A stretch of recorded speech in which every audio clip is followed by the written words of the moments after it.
Hey, hi, Shani. Thanks for joining.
Hi, everyone. Thanks for joining. We still have some time.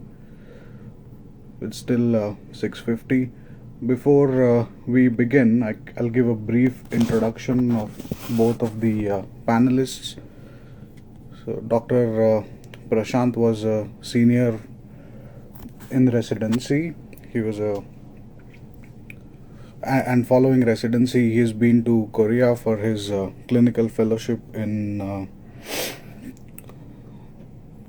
shoulders and knee at the Seoul National University, and following that, he's been a research fellow at the Johns Hopkins Institute of Medicine.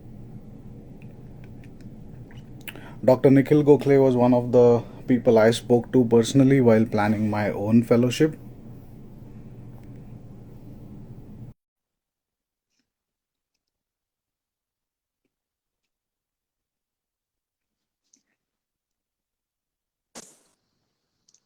Hi, hi Prashant, how are you doing? Hey Nandan, how are you doing, man? Not too bad. I was just giving a brief introduction about your own CV and your journey so far after residency, and that's when I saw your request. Essentially, I was saying that you were a senior to me right from residency, and then you've been to places including Korea and USA. So, and I believe that you would be a perfect person to talk about the hurdles on the way, the path that you took, the additional exams that you gave. I'll keep an eye on the chat box if anyone has any particular questions directed towards either of the panelists, and we'll direct them towards you guys. Still waiting for Dr. Nikhil to join. Absolutely. Can you hear me? Yeah, loud Okay, and clear. awesome. Yeah, thanks. Absolutely. So thanks for having me, and it's fun to be here. And I hope that people learn a thing or two about fellowship with our experience. And I believe that you do not need an introduction, but you have been through a whole process of fellowship yourself. I believe you're currently doing a fellowship right now. So it would, I expect this to be like a more of a discussion between three people sharing their experiences. Is that right? Coming from the same background, if I would say. Yeah, for sure. But then, somebody would have to play the role of a moderator, keep an eye on the chat box.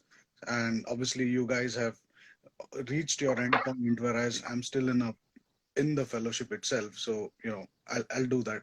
I'll do that role. Absolutely, you're the boss. I don't think so, but okay. So we are also co-streaming to Ortho TV. So in case any of your co-residents or colleagues miss out on the live recording, it would be available for viewing later with Ortho TV. Ashok Sham sir has kindly agreed to share it on that platform. So yeah, Sounds wonderful. Thanks. I'm just trying to see whether Dr. Nikhil is available. Yeah, yeah.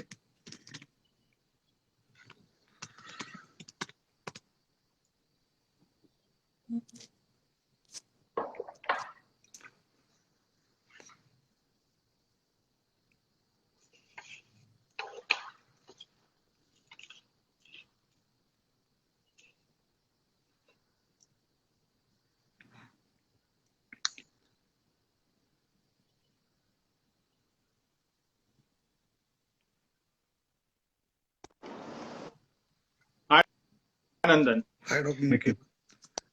At the outset, I would like to thank both of you for taking time from your busy schedules and joining me on this. Nandan, can you see me, hear Yeah, yeah, me? yeah. I can see you and hear you loud and clear. The connection appears to be a bit sketchy because there is a bit of a lag. Me, Nandan.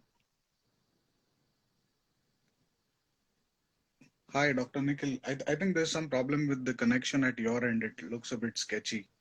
At mine. Okay, I'm just gonna try again once.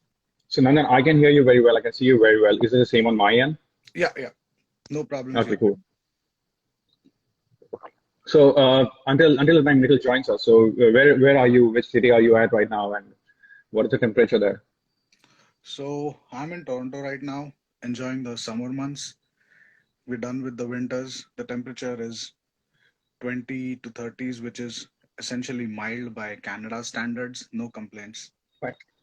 Okay. So what is until he joins, what is like the lowest temperature you have suffered outside India? I mean, I believe you lived in South Korea, you lived in Canada, which is pretty bad So the lowest in Hi, terms of Nandan. Hi, temperature. Prashant.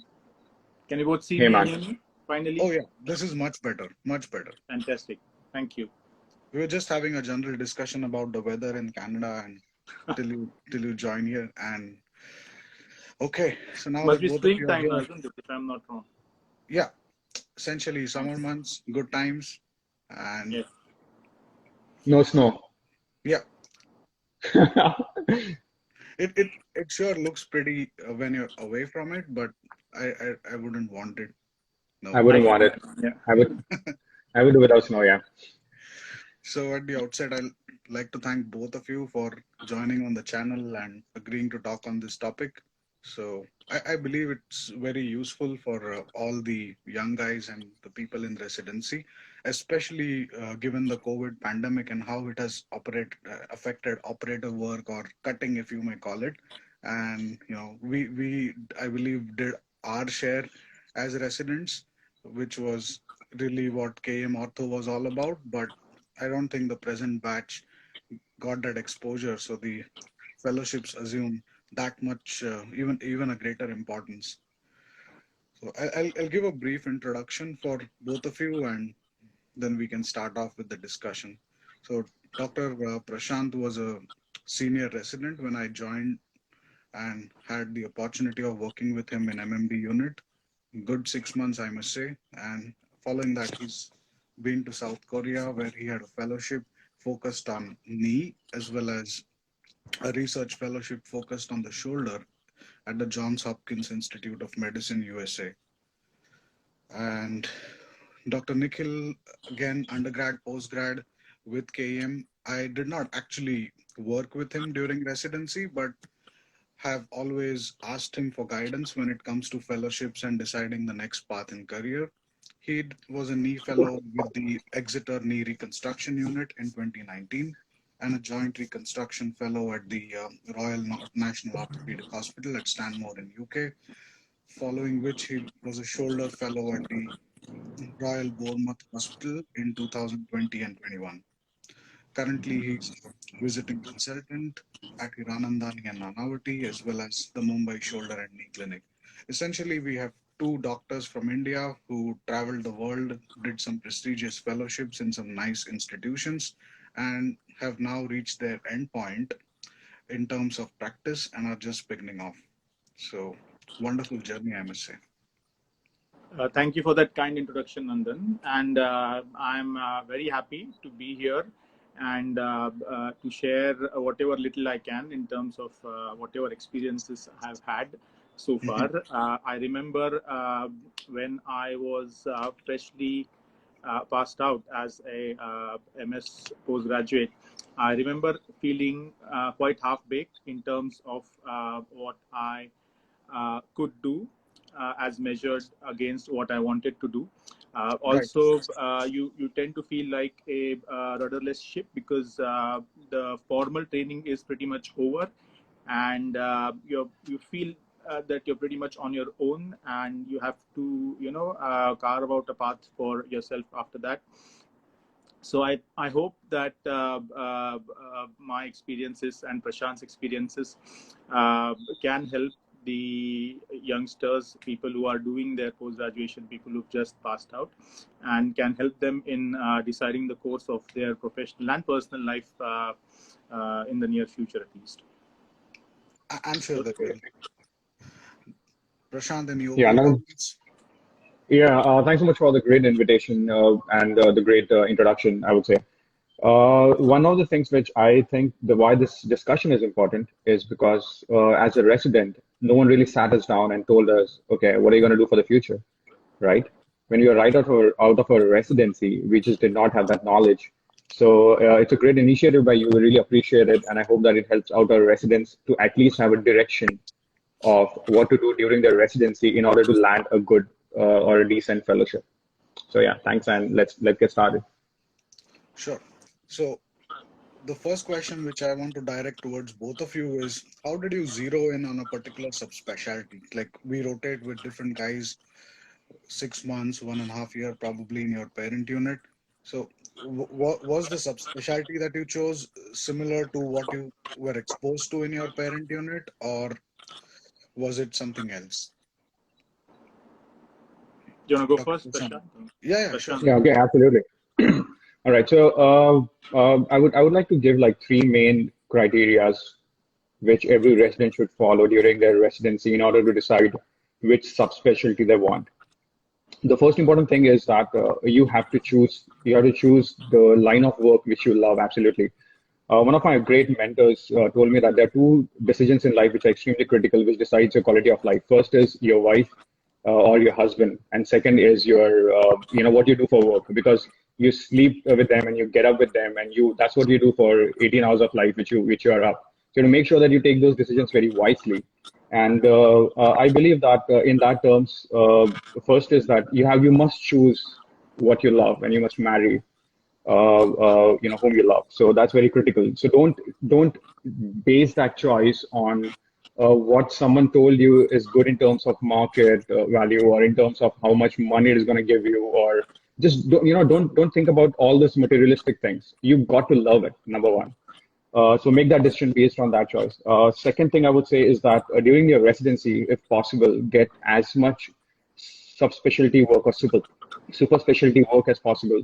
Try to rotate more in units. If you're not posted in a unit, like for example, if you're going to in a spine unit for 6 months, but you know that you may like sports guys. So what you can do is you can ask a favor and you can say that, sir, can I come and scrub in with you in some different unit? It may take some extra effort, but if you want to make a choice about subspecialty, I think you should have an experience. So try to get a variety of experience as much as possible in residency by hook or by crook. If not in residency, even after residency, you can try working with guys in different, like go into arthroplasty, scrub in at least 10 to 15 cases, see what they do, go in sports medicine, attend the clinics, attend the OPD, and also in spine. So, that will, without experience, don't decide on someone else's experience.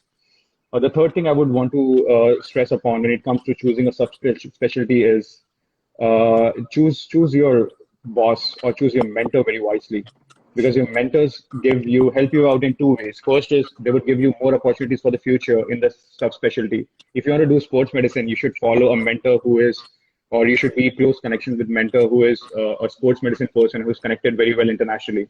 So they will help you in opportunities of your fellowship. Number two, they'll help you increase your network. So in nutshell of choosing subspecialty, three things: choose what you love. Second is follow a good boss, a good mentor of your subspecialty, and get maximum experience in your residency in different super specialties so that you can make that final decision. Yeah, over to you, Nikhil. Yeah, I think Prashant has summed it up quite nicely.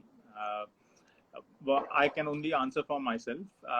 So why I do shoulders and knees is because out of the 4 years that I trained in India, almost 3.5 were spent doing either knees or shoulders in terms of working with Right. bosses. My spine experience was quite limited during my training days.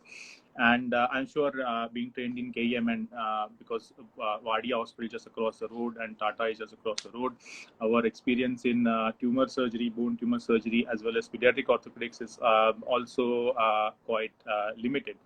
True. Now, I mean, that essentially those are the two things which I found really interesting.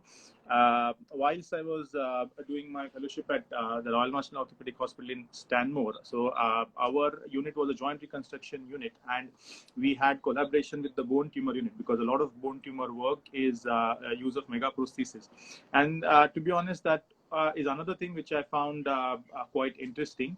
By then I was quite committed to doing shoulders and knees, but as Prashant rightly said, that before deciding on any particular branch as subspecialty, it is important to at least have a flavor of all the available options. Sometimes that is not feasible, but as much as you can within the limited time you have, try to work with different people, try to see different things, try to explore different horizons, and then decide upon a subspecialty. And someone might decide at the end of it that I don't want to do subspecialty work, I want to do work as a trauma surgeon or as a generalist, and even that is fine, as long as you enjoy doing what you do, because this is something you have to do for the rest of your life. Again, you don't even have to make that decision early on. Just enjoy doing what you do and enjoy your work. And there will come a time where you feel that, oh, I like this particular field a little bit more, and I would like to spend more time doing it, learning it. And subspecialization requires time. So be ready to spend, a good few years in whatever subspecialization you choose. Thanks for the very valuable comments. We do have a question in the chat box. I'll let the attendee complete the question. I believe it's one of my colleagues from KM, Dr. Shashwat. So I'll housekeeping announcement. Feel free to ask questions in the chat box. I'm keeping an eye out on them, and I'll direct them to the relevant panelists as and when required. So Shashwat asks, he had 3 professors in his institute handling hip, knee, spine, and pediatric ortho separately, and there wasn't any rotation per se. So his experience in spine, hip, knees is fairly limited. And the question is, should I go for extended training in these fields and sports medicine? Shall I take that So, question, Prashant? Is that all right? absolutely. Go ahead. So now, if you look at orthopedic training in India, so we've had a 3-year course for about 50 years now. So since the time MS orthopedic surgery started, the course has been 3 years. And if you see the amount of advances which have happened in the field of orthopedics and compare it to how things were about 50 years back, then the amount of knowledge, the amount of surgical work has increased tremendously. So it is just not possible to learn or even to get exposed to everything within the 2 or 3 years within the 2 or 3 years of your training program. One valuable suggestion I would like to share with everyone, which one of my mentors in Cooper Hospital, when I was doing my bond there, had told me that don't enter into practice before the age of 32. Now that's an arbitrary number, but I feel that's a good benchmark for everyone. So about 5 years after your official structured training is over, spend time, visit places, see good surgeons operate under supervision, of different surgeons, and then go into practice. So as far as this question is concerned regarding choosing what specialty to subspecialize in, I would advise that it is better to maybe spend a year, just rotating through these other specialties which you have not yet been exposed to as much. You might find that you don't like a particular thing, or you don't want to do a particular branch as your as a lifetime commitment. So spend time. You're still young. If you've just finished your training, you've got time at hand. So spend time going through all those specialties, working with people of those specialties. If you feel that, so from what I understand from your question, your major exposure has been to pediatric orthopedics. If you like it a lot And if you want to commit to it, then I mean, that's a decision made for you. So it's completely up to you. You should be at peace with whatever decisions you make. As Prashant rightly said, that it is like choosing a wife. You've got to live with it or her for the rest of your life. And I mean, you don't have to, marry the first girl you like. But at the same time, if you like her a lot, go for it. So that's a Yeah, decision which you have to make yourself. I absolutely agree. And you know what, I would like to, I mean, to answer his question, I think his answer was he's getting exposure only in one specialty, and he's wondering if he needs an extended training to experience other. The answer is yes. The answer is absolutely yes.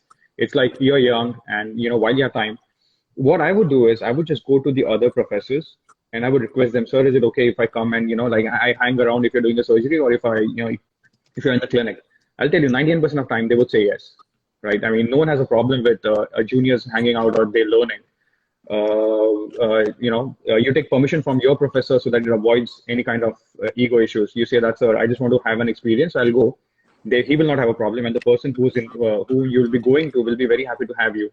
So try not to get an extended fellowship, but during your residency, if you can go as much and see other cases, I think that would help you a lot in your decisions. Sure. Thanks for the comments. I have a closing comment to make on this question. Essentially, we do have the undergrad and postgrad bond, which is like a burden, but if you utilize it correctly, it can be an opportunity.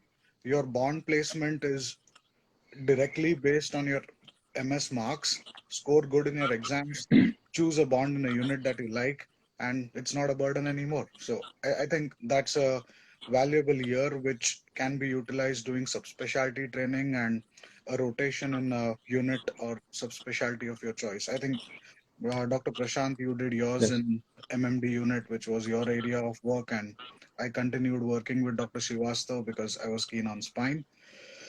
Yeah. The we do I just to add yeah, on comment, because yeah, you made a very good point. I think that's something should be stressed upon, is that during your bond period, I see a lot of people who are saying that they want a lighter posting, so they probably go in somewhere in a peripheral hospital. Just my personal experience, this thing is that if you want to go ahead and do like a fellowship just right out after your bond, it is a good choice to be in in like a central institute, or I would say where there is more specialty work, because you get exposed to, number one, very good surgeons who are internationally connected, which we may miss out if you go in periphery. Second thing is your networking improves a lot, and also third thing is that if you're in Mumbai or you're in Delhi or you're in big cities, you get to attend a lot of conferences, like specialty yeah, conferences, like sports sure. medicine conference, spine conferences, which may or may not happen in peripheral cities. So your bond year is extremely important in terms of your professional growth. What would you do after your education? So use that, as Nandan said correctly. But try, if you're going for specialty work, if you want to do a fellowship, try to get your bond in a metro city where you would get exposure to, number one, good network with good super specialty surgeons, and second thing is exposure of attending a lot of conferences. Yeah. Thanks. We have two comments, questions that have come in, which essentially was my second question too. The first one is for Dr. Nikhil. Given that you did your training in UK and in arthroplasty, what were the additional exams that you gave for the same, and what was your prep like for the UK training? And we have one more question for Dr. Prashant. Given the fact that you were in US at Johns Hopkins, did you have to give any additional exams either for US or Korea? If yes, what were they and when did you give them? So in the UK, in order to do clinical work, you need registration with the General Medical Council, that's GMC. Now, there are a few ways of getting GMC registration. One is you write the PLAB, which is a professional linguistic ability test, and that gives you registration. Or you can take an exam which is recognized by one of the 4 Royal Colleges of UK. And then once you clear that exam and to become a member of one of the Royal Colleges, you can get professional registration there. Unless you have registration in UK, you cannot do any operative work, you cannot clinically examine patients. So first thing is registration. You need to pass an English exam as well. Now, if one needs to prepare a lot for the membership exam for the Royal College, I think the answer is no. It is an exam in general surgery with a part of orthopedics. There is a first part which is essentially an MCQ exam, which is quite straightforward, to be honest, and the second part is an OSCE, which again, with some amount of preparation, is not really an obstacle. Now, getting a fellowship directly in UK is difficult because our degrees and our training is not recognized as a training program in UK. So at least for me, I had to spend about 2.5 years working as a registrar first in hip, knee, and shoulder units. And then based on my research there, my connections there, references from my bosses there, I could do my 3 fellowships. Right. The good thing about training in UK is that even when you are not actually doing a so-called structured fellowship, even when you are a registrar or a senior registrar, you are doing a lot of clinical work. So your hands are working. By the end of my 2.5 years of senior registrar post, I was fairly comfortable doing primary hips and knees, doing ACLs, rotator cuff tears, and that I feel gave me an edge to get more out of my structured fellowships, because if you go into a fellowship not being able to do a primary knee, then the 6 months or 1 year which you spend there will essentially go in learning how to do a primary knee, and then the complex stuff gets sort of pushed down the way. So I feel that going for a fellowship is something which needs to be done at the right time. Otherwise, you'll end up spending most of the time just retracting. Your consultant colleagues or your bosses are not going to let you do independent work if you can't do a certain degree of independent work. So that is about the fellowships in UK at least. So yes, you need to be registered to do clinical work. You need to give one of the 2 exams, ideally the MRCS, because it is more relevant to surgical specialties. And even after going there, you need to keep working hard to make that jump from being a senior registrar or registrar to a fellow. It takes time, but the time which you spend is quite fruitful because you are learning. Learning doesn't really have to be called a fellowship. It can happen as long as you have a sound mentor. So as Prashant rightly said before, it's important to find mentors. But yes, that is how one can go about applying for fellowships in UK. And that has been my experience. Quick question, Dr. Nikhil. There is something called the Medical Training Initiative, the MTI, where Yes. you get into a long-term structured fellowship in the UK without actually going through the MRCS process. Correct. I know from the spine perspective that it's available maybe at Nottingham, but can you briefly touch upon the MTI and what does that mean? So MTI, as you correctly said, is Medical Training Initiative. It is a program which is run by the Royal Colleges, and it has got some affiliated institutes or affiliated surgeons back home in India. And it works on the principle of a referral from your current boss to one of the centers there. And once you're accepted there, they write to the Royal College to accept you into the Medical Training Initiative program. From what I know, most of them run for 2 years.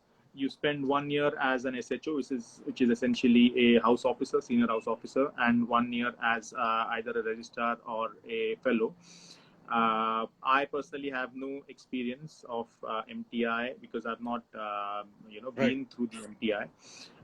So I can only provide you, basic knowledge about what it is. How fruitful it is, I cannot personally comment on. But in general, in general in UK, when you spend time working as a registrar, you invariably end up doing quite a lot of operative work with your boss. So I'm sure these fellowships, the MTI fellowships, will also be fruitful. Now that can be a good start. As I said, I personally feel that you need to spend a good amount of time after your MS, because I feel that learning is a gradual process and one becomes mature with time. So those 2 years can act like an entry into the UK system, and then if you focus on a particular branch, you can always spend more time there. Thank you, Dr. Nikhil. Coming to you, Dr. Prashant. So, Yeah. did you have to give any entry exams as such for Korea or US? If yes, what was the procedure? So yeah, I would like to disclose that in South Korea, I was in Seoul National University and at Johns Hopkins. So both these places, I did not have to give any kind of entrance exam. So Right. those of you who do not want the obstacle of not giving an exam, I think this is something which is very critical. First is there are three most important things if you want to get a fellowship, overseas fellowship, without giving any exam. Networking, networking, networking, right? Period. There's absolutely no beating around the bush. You got to talk to people. You got to know your bosses. You have to talk to them each, and you have to communicate with them very well. I'll tell you, I have got a fellowship, or I've at least got an offer in which I went to a sports medicine conference. I believe it was Isako's conference, and there was a speaker who just climbed down the dais, and I just went and shook hand with him, and I told him that, hey, I'm one of the organizing person, or I'm just someone who's interested, and he just offered me his card, and he said email me. I emailed him the same night. Next day he offered me a fellowship, though he wasn't a funded fellowship. I had to pay myself and bear the expenses, whatever. But sometimes it is just that simple. So networking is extremely important. I did not have to give any exam. I did not want to take that path because I always had this in mind that I had to come back to India. So about South Korea, what happened? I started collecting the emails of people. As I said, networking. You got to start somewhere. If you are at a place where your bosses are not very well connected with overseas people, like you don't have a recommendation directly, what I would recommend is do two things. First is make a good CV. Your CV and the way you write your emails represents you. People do not know you personally, but when you apply for a fellowship, when you send that email, if there's grammatical mistake in your email, or if your CV is not formatted according internationally accepted standards, they're gonna think, okay, this guy's like, I don't know him personally. He does not have good recommendations. Plus, I don't think he's done such a good job with the CV, so he will not really take you seriously. So be very particular about your CV, your letter of recommendations. Format them very well. Format your emails very well. Now, what you got to do to get a fellowship without an exam is to send out a lot of emails, right? What I did was I talked to all my mentors in KEM, those who were connected with overseas doctors. I had I remember one night I sent out 56 emails because I gathered all this list and I sent out 56. I was like, this is it. I sat with my beer and I sent out 56 emails. I slept, I forgot about it, right? I get up next day, I got 12 emails back, right. And they were replies. They were saying that we are interested. So I was very surprised. I thought that no one even checks emails, right? In India, we just think, because that was my experience. I never check my emails, right? We are like, that is only for Amazon people who's bothering you, or someone's asking for your money, or someone's trying to sell you something. But these people actually do check their emails. So I got 12 replies. Out of them, 2 were funded fellowships. Like they were going to give me a salary. There was one person who was going to give me a salary. Also, they were going to sponsor my living and my food. Right. So it is about you throw everything at the wall. You throw everything you have got the wall and see what sticks, right? And it works very well. So number one is networking. First of all, your local mentors where you're working, try to search out people who are in your super specialty. They are doing well. Mm-hmm. Try to get as many emails as possible from their friends who are in some other country who run a fellowship program. If you don't have that, then you go to PubMed. If you're into shoulder, I would just type shoulder research. You see what are the latest research which is published. You'll get the corresponding author of each and every article you're interested in. You think you want to do like a shoulder sports fellowship or a shoulder arthroplasty fellowship. Check out the person who is publishing the most. That is the person who is going to have a lot of resources. It means that he is the one who's going to have probably going to have a very good funding at his institute. And then it's likely that if you apply to this person, yeah, he's going to give you probably like a funded position, which will be your salary. So use PubMed. There will be in corresponding author list, there will be emails of all these guys. So try to, if you're not getting all these contacts from your local mentor, try to reach out either to PubMed, either to guys like us, like, me, Nikhil, That's what I was and going to Nandan, say. who are outside. People who are attending, they have an easier option. I've shared the Instagram handles. Just reach out to you guys if they are. Yeah. So reach out to us, because Right. most of the times you will feel that what is going to say. I mean, what is the worst is going to happen? You're not going to reply. Like, the other person is not going to reply, but you try again, and you be consistent, be persistent. I mean, and you will get replies. So throw everything you have at the wall and see what sticks. Right. Contact your local mentor in your super specialty. Number two is reach out to people through PubMed, get their emails and send out their emails that, hey, sir, I'm interested in this particular fellowship. I have this experience. This is my CV. This is my LOR, and see if it sticks. Number three, if you go to any conferences, that is how I got one of my fellowships in South Korea, is that you go and you reach out to them and you ask them that, hey, do you have a fellowship program? Is it funded? And when is going to be open? And this is one thing about reaching out to people, networking. Second important thing is do it fast. If you want to do a fellowship, start in your second year. Don't wait until the end of your bond period or your end of the residency that you'll Right. get something in 1 or 2 months. It's Mhm. very, for if you're not planning to give an exam, like USMLE or PLAB or AMC, Australian Medical Council, then you got to start early and develop your network. So because all this funded, I'm talking about funded fellowship. You want to you want to pay and go somewhere and see the surgeries. That is probably going to be a little easier. But if you want them to pay you, in that case, the waiting period is at least 2 to 3 years at any good institute, at least 2 to 3 years. At Johns Hopkins right now, it's 3 years. I know for the Korea fellowship I went, it is 3 years. And what happens is because this guy knows me, if I recommend someone, there's a very likely chance that the person I'm recommending is going to get the fellowship. Right. So we think that all these developed countries run in a very systematic. They do run in a very systematic manner, but your network is everything. So if you want to get a fellowship without any exam, please do networking. Please talk to people. Send out emails to random people. We have social media. Reach out to people. If you think there's a surgeon which is very good sitting in the US, just send him out your CV and see how it goes, and something will come your way. Final thing I would like to say is that for Johns Hopkins, I did not have to do USMLE because mine was a research fellowship. It was not a clinical fellowship. I was not allowed to scrub in, Right. No, and but I did not know. if somebody is keen on a clinical fellowship, and obviously you would have people who were doing clinical fellowships, if it's an international graduate or somebody from India, what would be the path for him? Would it be MLE? Does he have to repeat residency? Do you have any pearls on that? So there are two ways in which you can get like a clinical fellowship in the United States. First is that you do your USMLE, and then you have to do your if you want to go in, how can I say, the Broadway, where the main league of people, where you want to get any job after your fellowship, like you're looking for a big term settling down there, then I would recommend after USMLE get an author residency, Right. because then you'll be board certified. Like for example, what we have is MUHS certification.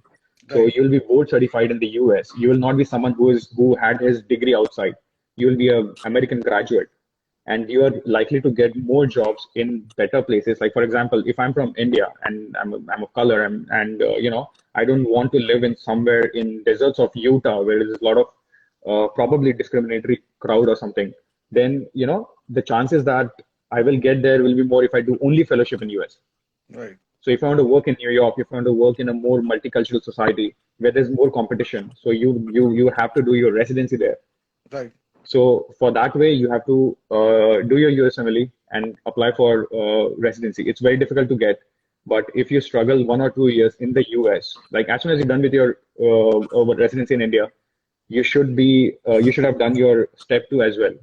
Right. So start your steps early. Start your steps in second year, and by third year you should probably be done by your step two. Then you can apply for residencies, or you can apply for a research fellowship.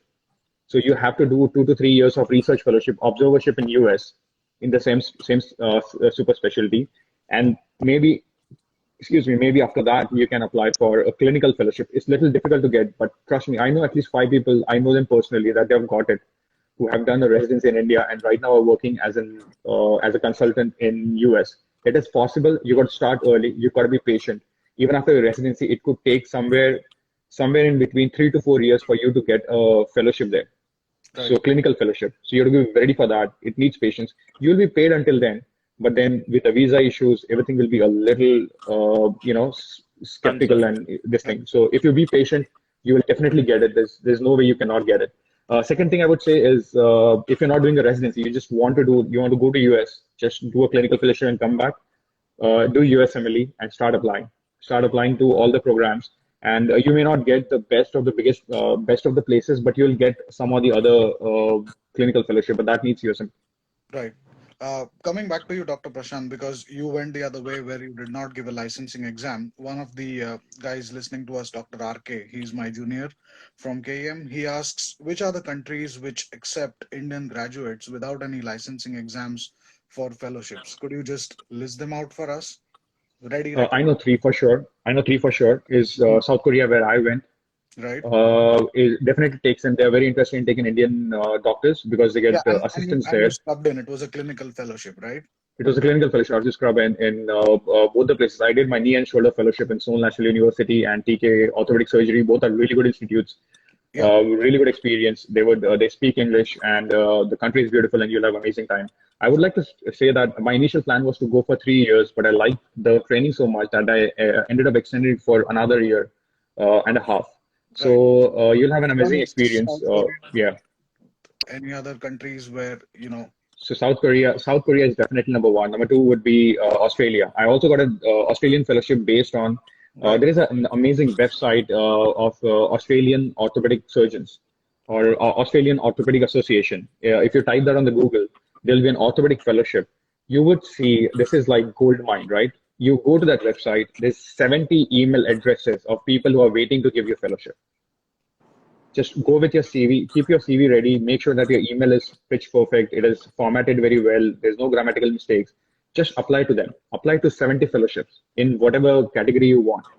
You apply to them and you'll probably hear back from one or two of them. There'll be disappointments. They will say that this thing is full, you don't have enough clinical experience, you don't have enough research in your bag to kind of get that fellowship, but it's worth a try. Right. So Australia, South Korea, I know for sure people go. Japan, you can definitely go. Uh, I'll I would add say Canada. Thailand. Is, Canada, I did not have to give any licensing exam as such. Essentially, the process is the only exam you might have to give is the IELTS or something for English language. In my case, they waived it off after the interview because they felt that this guy seems okay.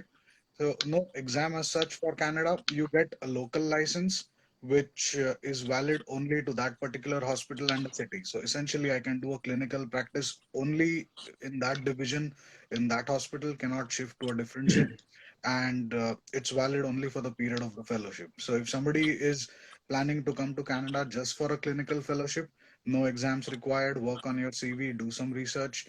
But if you're keen on staying here as a long-term goal or an endpoint, again, the plan would be come here, repeat residency, and uh, you know, you get board certified and settled. But if you're keen just on a clinical fellowship, the North American surgical experience, I decided that Canada would be a better option because I wasn't too keen on going through the steps of MLE and the whole procedure. So that's one more country where if you have a decent CV and you work on a particular university, you can essentially get in.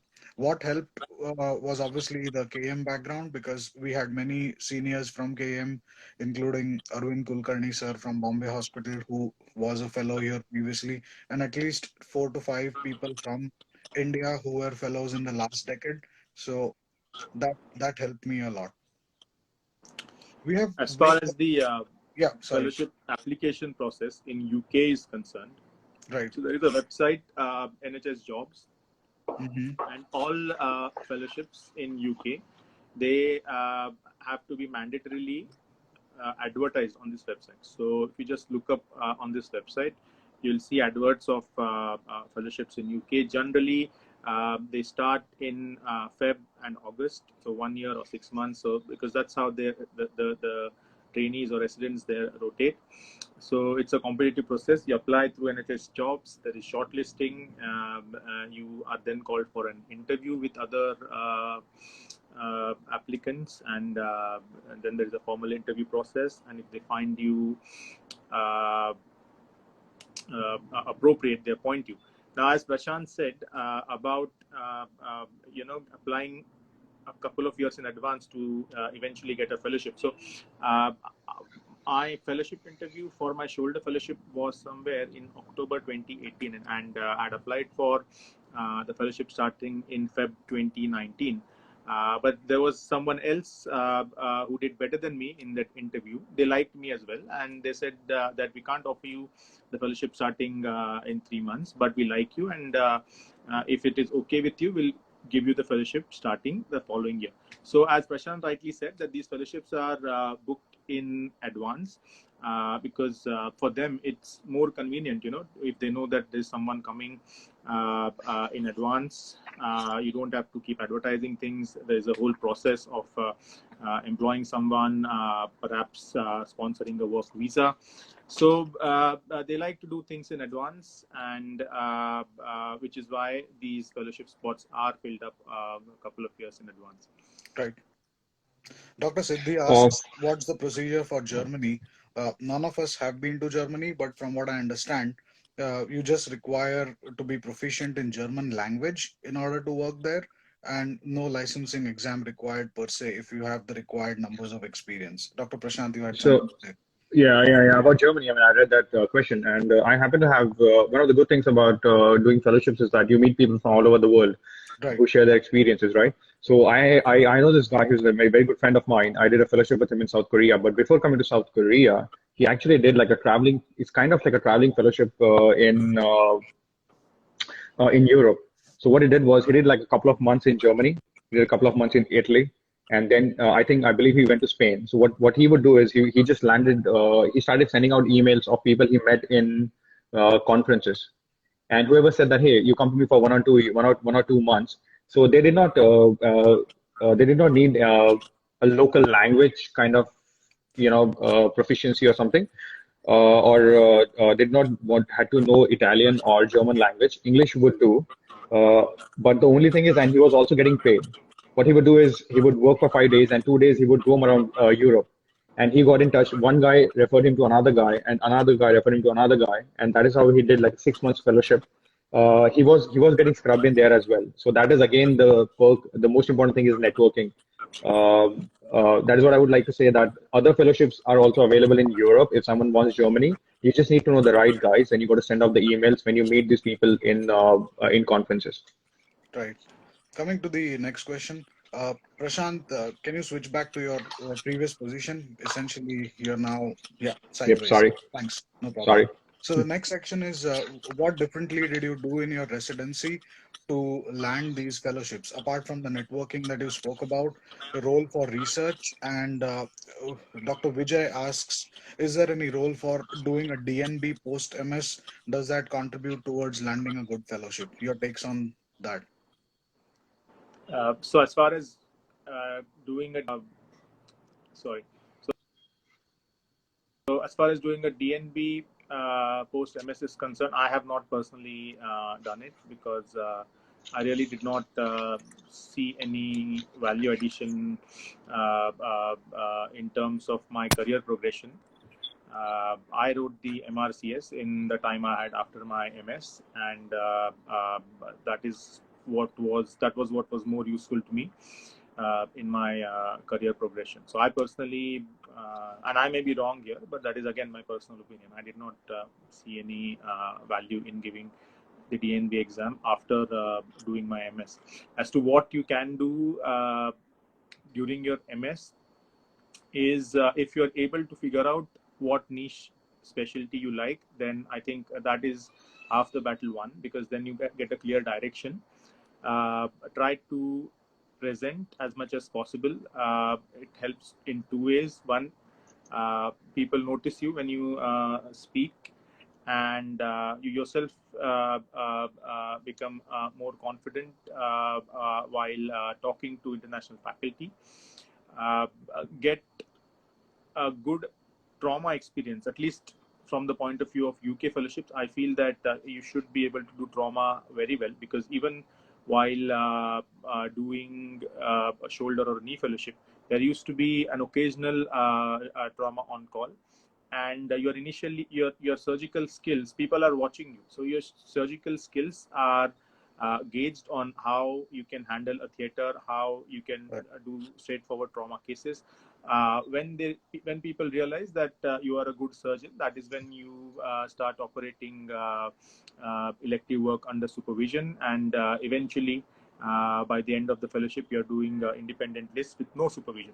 So that's how things progress, at least in the UK. So if you're planning on going to UK, I think you've got to be well versed in doing basic trauma work. You should have at least a conversant knowledge of whatever specialty you are choosing. So if somebody says, if they mention a particular article, or if they mention a particular index, it shouldn't be that you are completely unaware of that particular phrase. So you should have read enough about whichever specialty you are committing to at least sound knowledgeable.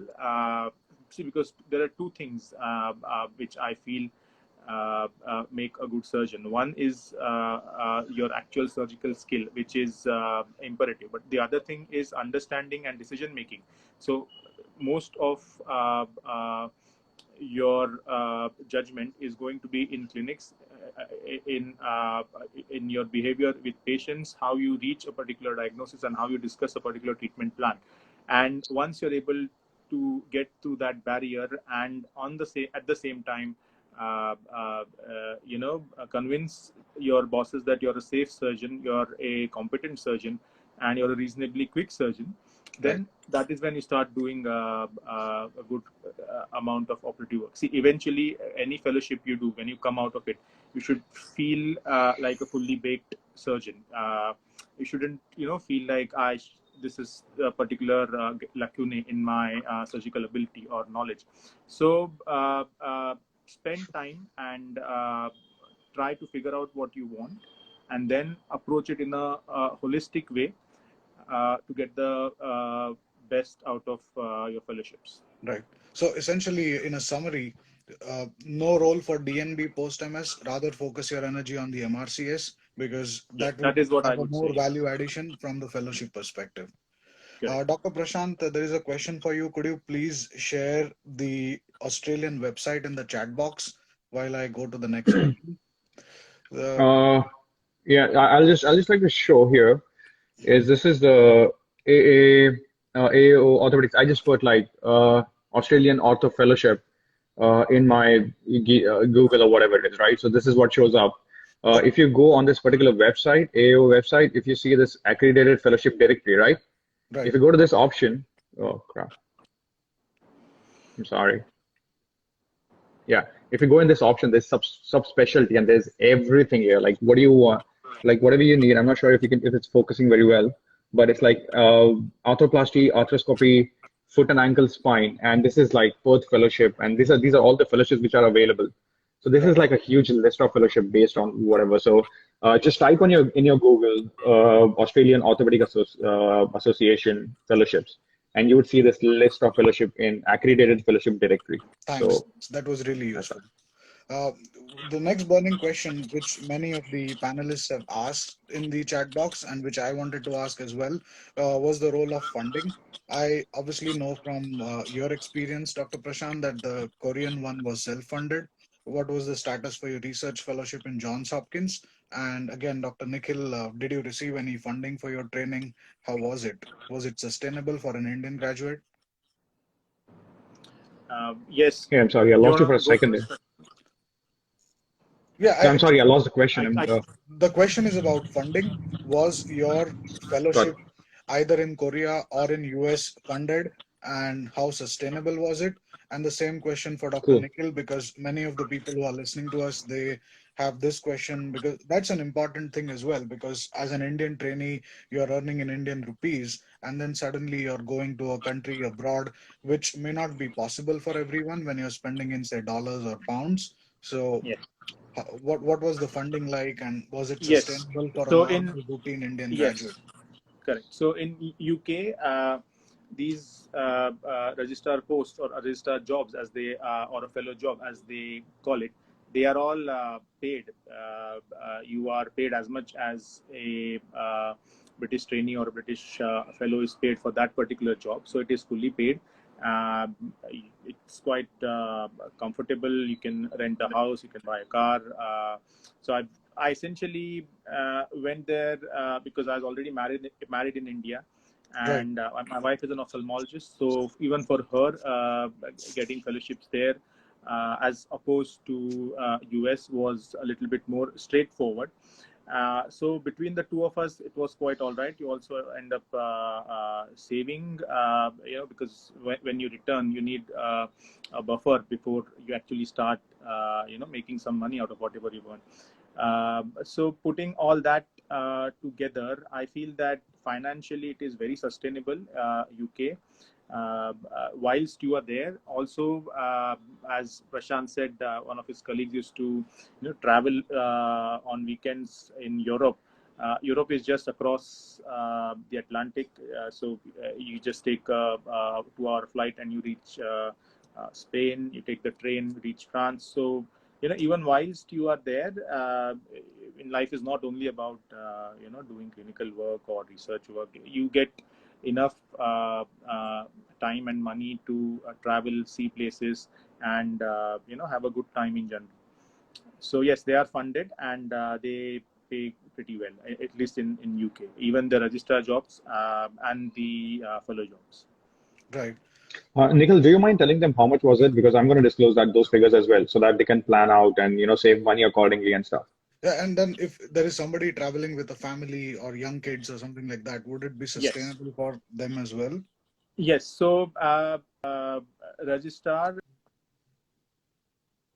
you would make somewhere around £3,500 every month post tax, which is quite all right to sustain in UK, even with the family. Right. In Canada, it's somewhere around $3,500 post tax, which is again quite sustainable for a comfortable living. Yeah. And I'm not traveling with family, so it's way easier for me. But even if somebody was, they wouldn't face much of problems on that front. Okay. Dr. Prashant, So any idea? Yeah. about about funding, I would like to quote figures, and I would like to quote figures in Indian rupees for people to understand it in a better way. So Right. when I went to South Korea, my first fellowship, which was for 3 months at Seoul National University, they typically give you about like $1,000, which is 60 to 70,000 Indian rupees per month. Right. Now that is, you can sustain that way in South Korea in a very minimal, I would say that, not too much of a very great life. You can stay in hostels or something like this, where you can stay in a very small one-room kitchen kind of a place. And you can still travel around. When I was in South Korea, I visited 5 to 6 surrounding countries, and all of that was based on whatever money I earned there. So first is my first fellowship was like that. Second fellowship, I became like a senior fellow. So the amount they paid me was 1.2 lakhs per month. So it got a little better in terms of I could travel more, I could have like a better lifestyle. Definitely sustainable, even with family. I think it's definitely sustainable. But I would definitely recommend people to save up at least 2 to 3 lakh in their residency. That's extremely essential because when you go to the new place, you have no idea what's going to happen. Even getting a fellowship, traveling, even if they're sponsoring it, initially you need that kind of a backup money. And also, when you're traveling to a new country, make sure that you have at least 1,000 to 2,000 US dollars in your pocket, because Right. it doesn't matter where you go. That is going to, $1,000 in your pocket is like must if you land in any kind of trouble. So they pay you very well. These fellowships are hard to come by. They are mostly distributed based on how much is based on networking. So again, just to stress on networking, that if you want paid fellowship, you have to know your mentors, you have to network with people. Second thing is, when I went to the US, this was also a completely funded program. So they paid me somewhere around like $50,000 per year. It keeps changing, but my program was like that. So it is about I believe somewhere around 25 lakhs. Sorry, I take it back. It was something about 2.5 lakhs per month. Right. So in my fellowship in South Korea, they were paying me 1.2 lakhs. In US for a research fellowship, not clinical work at all, only research fellowship, and the clinical fellows also have the same pay structure. Right. The this thing was 2.5 lakhs, and I would say that 50% of your salary would go in decent living and your lifestyle maintenance. If you're going with a family, probably you'll end up spending 60% of your salary, like 1.5 lakhs or something per month in the US. But rest you can save and definitely you can travel. So But the take home message is you break even and you don't essentially required to ask for funds from home or get an education loan. That's what the take home message I think was from the whole discussion, that if you get into a funded program, you should be able to break even, no requirement for some loans or something like that. And yeah, there was one more question from Dr. Shashwat about how much was the expenditure for clearing the MRCS. I can take that question, and then if I miss out on something, Dr. Nikhil, you can elaborate. I thought that the step one itself costed around 50,000 in terms of Indian rupees to as an exam fee. The step two costed around a lakh or 90,000 rupees as the exam Yes, fee around itself. that, correct. So that's around 1.5 lakh as an exam fee. And with regards to the material that we do for the prep, I utilized a bit of PASS test and EMRCS, which itself cost around 30,000. And many a times the exam center for the part two is not your home city. So you add or Correct. subtract the traveling cost. So You can essentially the round it up to entire around 2 lakh 2 to overall. 2.5 lakh, not Yes, more than that. yes, Are those numbers definitely. correct? Yes, and I think that is a good investment because, as I said, whilst you are working there, you are earning and learning together. So, I think it is a very good investment. Okay. I Thanks for the I'm sorry I detail. lost you guys. No problem. We were just covering about some exam costs for MRCS. That was one of the questions asked, and what is the exact number in terms of figures. So, yeah, coming to the next question, let me go through the list. I'm sorry, Nandan. Before we move on, I think someone asked about research in Yeah. the residency, and it's extremely essential. If you want to get an overseas fellowship, you got to show up for yourself in terms of your CV. Yeah, the way they're gonna measure you is your research experience. Before we It is forget, it does. can you share the link for your article on the hurdles for an Indian or an Asian graduate to get into the North American program, which was published in a very prestigious journal recently? Could you share that in the chat box so people can just download the PDF version of it? Yeah, absolutely. I'll do it. I'll do it in some just like 2 minutes or something like this. Sure. Thanks. So about research, absolutely. I think that you got to enter your research as long as you are in academic institute. Do not I think it's futile and it's waste of protoplasm if you're working in an academic institute as a resident or otherwise and not doing research. It is going to help you somehow, some way or the other in life, not just for the fellowship, but beyond. I'll tell you the three main things which I think why all of us should do research at some or the other point. First is that for professional excellence, people are gonna, yeah, your peers are gonna fall, refer you cases based on, somewhere or the other, you get your name kind of. I believe that people know you for your research. That okay, this guy has done shoulder research as well, so he probably knows something or the other. Of course, experience is going. No one, nothing can replace the clinical experience a person has or word of mouth. But at the same time, for young guys like us to come up and if we quote our own data that I have done this research, even for patients, it's a good marketing tool. So at least this is being followed in the US that for them research is a big marketing tool. So that is probably going to start in India at some point of time. But it's a good marketing tool. It will help you create your name or make a name in amongst your peers to increase your referrals for the cases. And finally, I think it makes you somewhere or the other, if you follow research, if you have that kind of scientifically critical mind, it helps your clinical practice. Yeah. Again, Uh, there is no driver for academics. Like if you're not giving any exam, you don't feel the need to sit down and study. But if you're writing a paper, you actually go into the depth. So research, right. not I feel it not only helps with regards to your CV, but you get updated and are abreast with all the current trends and knowledge. Because without an exam to keep us on our toes, nobody is going to spend a weekend reading up on some academic stuff unless there is a driver. So, Dr. Nikhil, your take on research, how useful was it landing those uh, cool programs in UK? Yes. So my research profile when I trained and when I did my bond was limited. I had only a few publications. Essentially, most of the research which I did was in UK. I was a part of a few national randomized trials recruiting patients. I presented, a few papers here and there. So it does help, as you rightly said. I think whether it helps in your marketability or not, I think what is most important is that when you do research, it gives you time to reflect on your own practice. It helps you to critically analyze other people's work, and sometimes you realize that a particular paper does not really convey what it is supposed to convey. So the hidden messages which need critical analysis. I think to develop a receptive mind to critically analyze papers, it is important to have gone through that process of writing papers. It does help while getting fellowships. Even presenting and speaking on international forums does help. Right. And it gives your, when you are speaking to a colleague, if you are saying things based on either your own research or on research which you have contributed to or read, then that gives more credibility to Right. whatever For you sure. are saying. So I feel that you get taken more seriously as a colleague if Right. you speak in terms of evidence-based medicines, and all the more better if that evidence is something you have contributed to for generating.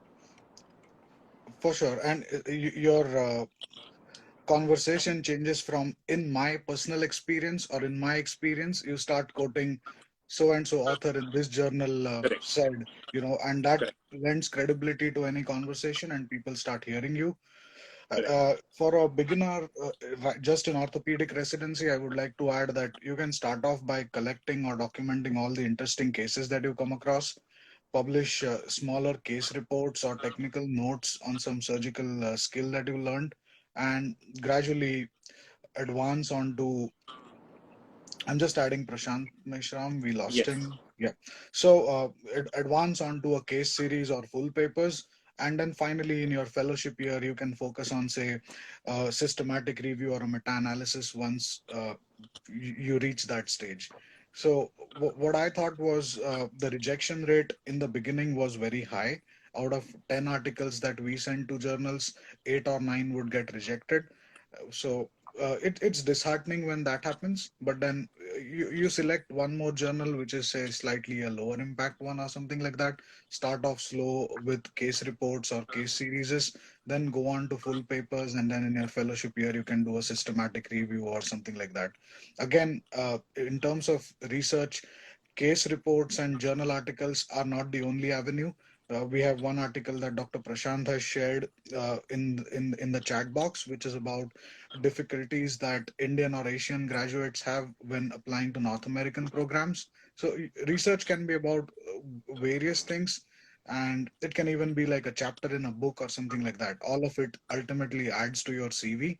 So I think you can branch out and really work on different types of research. It doesn't have to be a Yes. meta-analysis to begin with.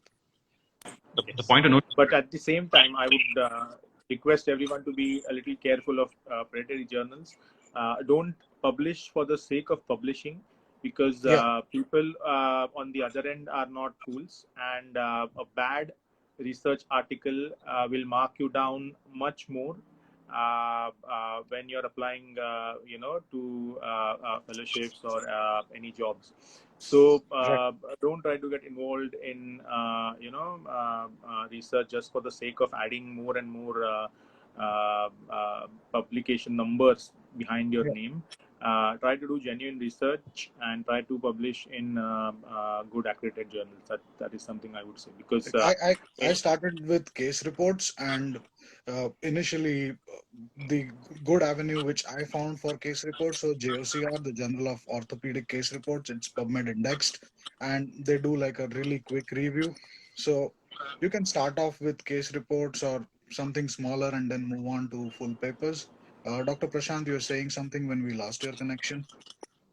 Um, from what our experience is, we are a little scared about getting into research. We think it's a little difficult to get done, or किसके पास time है, इससे क्या मिलेगा, and all these are questions. You got to go beyond that and you got to think about it. I think it's like doing, Nandan, I remember that the first shoulder brace you operated, it was like a proximal humerus fracture. You're Yeah. in second year, and no second year does it, right? So I scrubbed in with you, and you did it. I'm very sure that you have done like tens of it right now, and right now you're doing amazing at it. That is how research is. It's a skill set. When you do it for the first time, it is going to be a little painful. It is going to take a little time. There's going to be a little bit of disappointment. As you keep doing it, you get better at it. For right now, for people who have published 2 to 3 articles, they know what the process is. They do not make those mistakes, and it becomes easier with time. I can tell you that for sure. Your acceptance rate gets improved. As a researcher, you become like much more, I think, efficient in terms of getting things published. So you have to be a little patient. It's a skill set. So don't be disappointed if you're not getting published anywhere, or in some journals. There's a learning curve attached with that. So be on the track. It will help you get fellowships. Research will get fellowships. It will help you also as well in future in your life somewhere or the other. Considering the current trends of social media and how educated and how very well read our patients are, it is going to make some or the other difference in the future, at least for people who want to do like a practice in metro cities. So when you get a chance, get a publication. Thanks for the comment, and glad you remember the case. It's a very fond memory. A shoulder case in a second year, it only happens when you send the informing reg off for rounds in the morning, and then you're stuck in the emerge with a cool senior reg. So yeah, I think luck had changed there. I think you made your third year disappear somehow for that, I so think that so. there's no one else but you. Coming back to the question of fellowship funding, one important point which I would like to touch upon is there are many organizations which offer funded fellowships. From the spine perspective, AO Spine has national as well as international fellowships that are funded. The Association of Spine Surgeons of India has short term as well as long term fellowships that are funded. Talking about international fellowships and organizations, because today's Insta Live session is focused on international fellowships. There are organizations like SICOT which offer funding for various programs. So to summarize, AO, SICOT, ASI. In spine, we also have the Asia Pacific Spine Society (APSS), which offers funding for fellowship programs. Dr. Prashant, Dr. Nikhil, any organizations from the hip, knee, or shoulder perspective which offer funded fellowship programs for Indian graduates? So I think ISACOS has a fellowship registry as well. NHS Jobs is a good resource. Yeah, But again, while applying for fellowships, these fellowships, which are short term. So, I mean, I would advise people to, do these fellowships at perhaps a later stage in their career when they are already proficient in doing a certain level of work. right. That is what I personally feel. I may be wrong, but I mean, the short term, visit some place to see what somebody is doing different. You've got to know what, or you got to have your way of doing things first before seeing something different. So short term fellowships, especially, I think overall they are quite easy to get. You apply and you tell them you're going to pay for your stay and your travel, then why not? They'll be more than happy to just let you come Right. to theater and observe. But then you have to be sure in your mind as to what you are looking to gain from a particular fellowship. So Right. Um, there will be a lot of these things online which you apply and you get accepted too. But be careful as what you choose. we as Indian trainees, I feel we tend to undersell ourselves and try to grab whatever comes our way. So again, be confident in your own training and try to choose things rather than just uh, take whatever comes your way. That is what I personally feel. And Right. especially the short-term traveling fellowships, I feel that is something which one can do later on in life, a couple of weeks, just to see a few different surgeries done by somebody who's a specialist in that field. But early on, I feel you have got to grind and do your hard work, get enough clinical research experience, and get enough confidence to make those clinical decisions and operate at a certain level. And I always tell my juniors or peers or whoever asks me for advice that when should you feel that now I'm done with my fellowship training? If your patient is your parent or your spouse or your child, and if you feel confident enough to operate on them, I feel that is an indicator of you having learned what you have to, and that is when I think it is time to Right. start your own I practice. agree with you when it comes to the comment on structured fellowships, that you do a training period of a year, two, or even more, and then switch on to the short-term ones. But just to enumerate the organizations which fund programs, do you have any idea? If there is somebody who has done a structured program in India and then say wants to do a short-term fellowship abroad, any avenues for funding? Dr. Prashant, Dr. Nikhil, any of you? So, Yeah. as I said, ISACOS is again a good website, and it has a lot of resources to Right. apply. And if you're going for short term, as Prashant said, it is best to zero in on a particular consultant who you are interested in working for. And I feel that if you mention in your email that I will sponsor my own stay and my travel, then people are more than willing to offer you a chance to come and observe them or serve up with them, depending on the rules in that particular country. Right.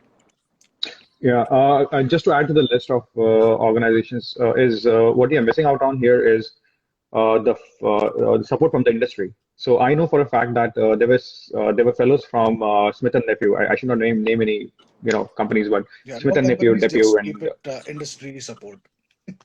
industry support. Let's just Yeah. keep it industry support. Otherwise, you're gonna get some money than otherwise. I mean, they will if this is like kind of pushing for their brands or something like this. But not to land in any trouble, but the information should go across. I have seen people from Depew, Indian doctors who were in Singapore, who were getting a fellowship, 2 to 3 months fellowship from Smith and Nephew for sure, Depew for sure. J&J done. Then I think Linva Tech is another company which sponsors Indian doctors to go abroad to South Korea. So what I would suggest is, like, if you're with your boss in India and getting scrubbed in cases and they're using some kind of implants, just ask them that, okay, do you have this kind of opportunities, or can you connect me with them? Typically, they're PR guys. What you got to do is this is also networking. Networking is not just with the doctors; it is also with the industry people. So if you go to a conference meeting, and there's typically like a manager of the regional manager available at the counter. You go and you ask them that I want to do this kind of fellowship. Can you connect me with the PR guy? So if your boss is very well connected, he's giving them good business. That person is going to probably send you for a clinical fellowship at least 2 to 3 months. And Yeah. I would not like there's like to stress upon this. If you're very young, if you're just out of your residency, do not go for a 2 month fellowship, 3 month fellowship. Right. Please do yourself a favor and do it at least for an year. You're not going to learn anything. Once you go to other country, it takes, like, I believe that it takes 3 months to get acclimatized to the culture, the work culture, the social culture, and for you to get over that whole being away from the family and everything. Your learning starts after 3 months. So I would recommend that go for a 1 year fellowship if early on, as Nikhil bang on said. Short-term fellowships are only if you're in your practice and you want to take just 1 week off and go to different places and see. Then short-term fellowships are useful for that. But I wouldn't recommend a very short-term fellowship early on in the career. Right. I'd I like think to even add one more. IOA has a few Yeah. sponsored fellowships. Indian Orthopedic Association, even they have quite a few long-term sponsored fellowships. Because when I was attending a conference in UK, I met a couple of fellows who were sponsored by the IOA. So they have got a tie-up with Golden Jubilee Hospital in Glasgow. And there is one foot and ankle fellowship, and there is one arthroplasty fellowship there, which is sort of it's not sponsored through IOA. I mean, you get paid by the hospital, but there is a link there which sort of sends fellows for doing that particular job. So that is another thing to be aware of. Thanks. One more organization which offers funding is the Tata Trusts. The Tata Trusts, obviously, as people who have done their undergrad in India would know, they also fund your UG education. The support continues even in postgrad as well as your fellowship program. The only thing that the Tata Trusts require is an invitation letter from the fellowship coordinator. So, like Dr. Prashant mentioned, you just mention in your email that you would be arranging your own funding. They would accept you and send you an invitation letter. All you got to do is log into the Tata Trust website, send the invitation letter. They'll send you a bunch of questions, including the estimated cost. The only thing that they are keen on is will you be settling abroad or would you be coming back to India? So, if it's a short term fellowship and obviously you're coming back home, they would be more than eager to sponsor you. So, there would be a short interview with the trustees from the Tata board, where they would ask you questions about why is this fellowship important and how is it going to benefit you in your career? What do you plan to do when you come back home and contribute to our country? So, more or less, it's just a screening protocol just to make sure that you aren't running away abroad, which is fair considering that they are funding you. And my trip to Korea as well as Italy was funded by the Tatas, so was really good because I didn't have to spend a penny. Obviously, I'll be coming back home, so that's the deal. So in terms of like your, as I said, the structure of your email and the language is extremely important. So I have given like a webinar on overseas fellowship. It was not directed towards specifically towards orthopedic surgeon. It was mostly about Indian doctors having, going for overseas fellowship. So it is available on my Facebook page. It is also available on YouTube. If you put my name and say overseas fellowship, in that talk I've mentioned uh, what exactly, how exactly you should write an email if you're sending, if you're requesting for a fellowship, and Okay, many other kind of social, cultural, adaptations for an overseas fellowship. So, guys, want to check out that one article and also that one webinar about overseas fellowship. sure.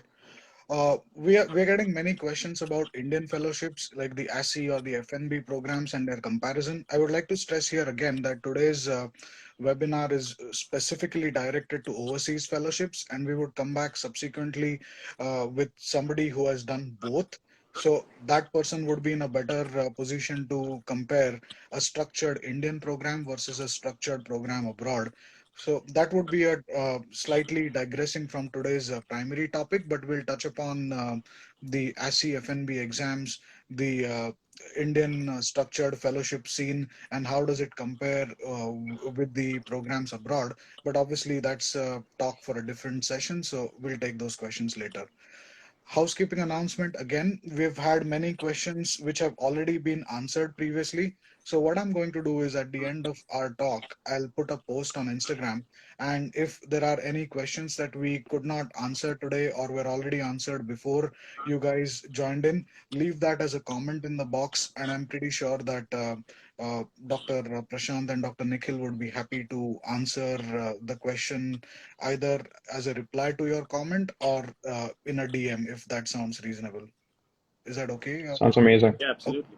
okay. I mean, anyway, the operation rooms, at least in India, are not running in full fledged. So we have, Plenty happy to of help. time. Sitting and doing nothing, going through Instagram reels might as well help out some people. Thanks so much. So I'll put on a post about today's talk on Instagram. And if any of your questions weren't answered today or they were answered before you managed to join in, leave that in the comment box and we will either reply to it in the comment or DM to you separately if you're more comfortable in that space. Coming back to the last and final question for today. How did you do your endpoint planning while completing the fellowship? So, what was going through your mind? Did you reach out and prepare a stage already so that you can come back and dance on it, or how did it work? Do you want to take the question, Prashant? Sure, absolutely. So, in my I wanted to go to South Korea for 3 months. I had a very small mind, like coming out of a residency. I did not plan for a very full-fledged 1 year, 2 year fellowship. So I was only supposed to go there for 3 months. But as I went there, I realized that there's so much to learn. There's so much we do not know about. I was interested in sports medicine. So much you do not know. As you learn, as you learn, that gives you kind of a window to learn more. So I was offered a 1.5 years extension in South Korea. They paid me the double amount.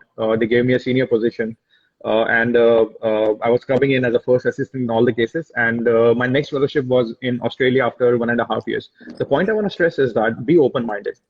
There's, I would like to say that there's nothing called as an end point.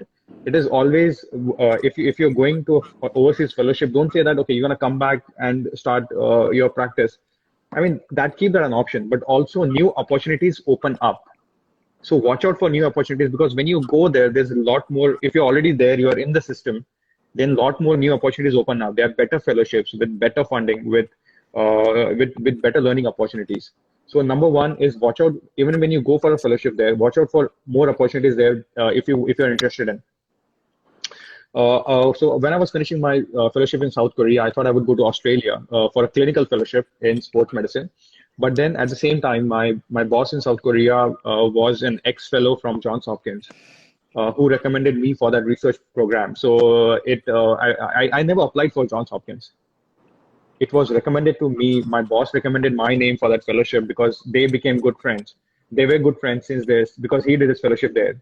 So that the mentoring in US and South Korea, they were good. They were like very tight together. So he recommended me, and it just came together. If I thought that okay, I can either go for a clinical fellowship in Australia or a research fellowship where I will not get scrubbed in for 1 year in Johns Hopkins. So that was like a judgment call for me. So what I'm saying is that keep your mind open. New opportunities come up. You will just get lucky and land up a good opportunity and think about what you want to do in the future. You think about that. Okay, your career is you're probably being a surgeon. You're going to operate until like 70, 60 or 70. So what are you going to do in? You have 30 to 40 years to cover up in terms of clinical practice and in terms of that's what you're going to do for the rest of your life. But whatever you do in your training period for 1 or 2 years, that is going to have a huge impact on the rest of your career. So don't be in a hurry to come back. Keep your mind open. If you're getting new opportunities, jump on them. Think about them. Talk to your family. If everything goes well, go for them. So number one, there's no end point. I think there are new opportunities and you should jump on them. That's what Nandan did as well, right? You also had some opportunities there and then you into Canada. So this is what I think is don't think about it as an end point. Keep your mind open and go for next opportunities. Second thing I would say is that if you decided that okay, I'm going to go back to India or I'm going to come back and I'm going to start, I personally feel that you should start planning. You should start applying for jobs at least 6 months or at least 3 months before you finish your fellowship. Right. So that so that you start with LinkedIn. You start with networking back with your colleagues or your mentors back in India. And you start applying for jobs at least 3 months before you finish your fellowship. That's a selfish. And you make a mind. For me. So and another thing I would like to say is that whatever skills you learn in your fellowship, the chances are going to be that you have either assisted them or not done it independently in an overseas fellowship. So what I would recommend is come back and join a government hospital where you'll have more number of patients to kind of refine your skills. Right. So I would recommend coming back to a government facility or somewhere like a tertiary care center where you have a lot of patients and you can practice them before actually going out and doing definitively whatever you want to do, either in private practice or government practice. But come back and join a government hospital and practice, refine your skills. That is the second thing I would like to say. And third thing is that is do not jump into conclusions very fast. Do not jump into conclusions like abhi bahut late ho gaya hai, abhi you got to start your practice early, because that narrative is changing. When we were in residency, there were some people who were telling us कि जितना जल्दी practice शुरू करोगे उतना अच्छा है, which is a nice thought, but I have a difference of opinion. I think it is very important to start prepare well before you start your practice in India. So take your time, even if you have to do like a job in government hospital or a tertiary care center, refine your skills and then go out to the practice. So I think that is how you should plan, like the end of your fellowship. Right. Thanks. I think we have lost Dr. Nikhil, but like you said, endpoint planning Can is you hear me? important. Yeah, we can hear you. The connection is a bit sketchy. Do you want Okay. me to send a new invite? Well, I really don't know what the problem is, but if you can hear me, I think this Yeah, is the last we question. can hear you. Your thoughts on Yes, endpoint planning and correct. yeah. So for me personally, I had kept those two endpoints which I previously mentioned as one of my bosses here at told me that 32 is like a good age to start. So 5 years after my MS, 5 or 6 years later, I decided to get learning whatever I wanted clinical work. And as I mentioned that once I felt that if I had to operate on my Sorry, Dr. Nikhil, we are not able to hear you. I'll continue with Dr. Prashant for now. The audio is a bit unclear. I'll come back to you once you have a steady connection. So again, Dr. Prashant, how well is your fellowship serving you in your initial years of practice? Any teething pangs? How's it going so far? First things, I'm getting direct referrals. I'm getting people are coming to me that okay, this is right now I'm working in Bandra Baba Hospital, which is like a secondary level institute in Mumbai. So I think with fellowships, what happens is people kind of categorize you. He's like the shoulder or knee guy. So people come to you specifically for shoulder and knee. And I think number one, that is what I've realized that it makes a difference that way in terms of reference. Second thing I would say is that in terms of counseling them, I feel way more confident. Of course, with years of practice, but I think having worked in shoulder and knee for such a long time, Hmm. not for such a long time, but 2 to 3 years of extra experience. I think it has given me in my judgment, clinical judgment making, or I would say counseling the patient. It has definitely helped me out. I think I'm able to talk to patients very well. I'm able to counsel them. I'm able to tell them even if it's a non-operative treatment, I'm not doing the surgery on someone, but at least I'm making sure I make sure that I'm giving them enough evidence and scientific evidence and why I'm doing this. And at the same time, another thing which I've seen in my residency is people counseling patients saying that ये treatment लेगा तो एकदम अच्छा हो जाएगा, operation के बाद में एकदम अच्छा हो जाएगा. So I think that is something which has changed after I worked in South Korea and US, is that you understand that there's limitation to a clinical science. And I have the one important thing which I've learned in my residency abroad is counseling the patients. So I tend to tell the people that this surgery is 95% successful, Right. or I always quote the data, and which I believe even Indian patients really like, that they know that their doctors know what they're talking about, and they're not extremely confident or overconfident about the treatment protocols.